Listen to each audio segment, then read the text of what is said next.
Mabuhay Pilipinas! Maligayang pagbabalik dito sa aking channel, pero kung bago ka lang, pasuyo ng like and subscribe. Salamat agad. Ngayong araw ng Sabado, unang araw ng June 2024, mga kababayan, ngayong araw po ay tayo po ay naapektuhan ngayon ng easterlies dito po sa bahagi ng Southern Luzon, Visayas at Mindanao na magdadala po ng maulap na kalangitan na merong kalat-kalat na pag-ulan. Samantalang sa labas naman po ng Philippine Area of Responsibility ay meron po tayong binabantayan na active tropical cyclone na ito po ay inaasahan na tutungo ng Hong Kong, China ngayong araw at wala rin pong direktang epekto sa ating bansa. Ganun pa man, ito po ay patuloy nating inoobserbahan dahil kung ito man ay magbabago ng direksyon at sakaling pumasok sa Philippine Area of Responsibility, ito po ang magiging ikalawa nating bagyo ngayong taon na tatawaging Bagyong Butchoy. Sa ngayon ay wala pa po tayong dapat na ipangamba.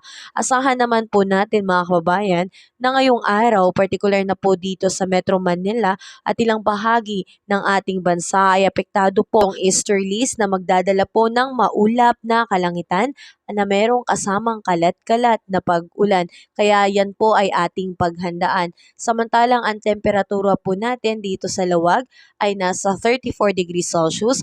Baguio po, 26 degrees Celsius. Tugigaraw, medyo mainit, 36 degrees Celsius. Metro Manila, 35 degrees Celsius.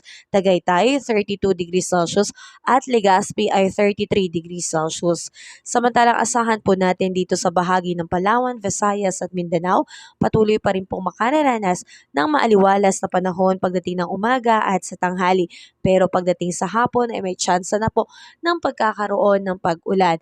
Kaya asahan po natin ang temperatura ay naglalaro po sa 32 degrees Celsius sa Tacloban, Iloilo 33 degrees Celsius, Puerto Princesa 32 degrees Celsius, Cebu 33 degrees Celsius. At ang maximum temperature po dito sa Cebu ay 33 degrees Celsius, Cagayan 32 degrees Celsius, Zamboanga 34 degrees Celsius at sa Davao po 33 degrees Celsius. Samantalang wala naman din pong nakataas na warning signal sa ating mga baybayin, kaya wala pong dapat na ipangamba at malaya pong makakapalaot ang ating mga mangingisda. Kaya ingat po tayo mga kababayan at pasuyo naman ng like and subscribe kung nakatulong sa iyo ang video na to at pahit na rin po ng notification bell para updated ka pa sa mga susunod kong mga video upload.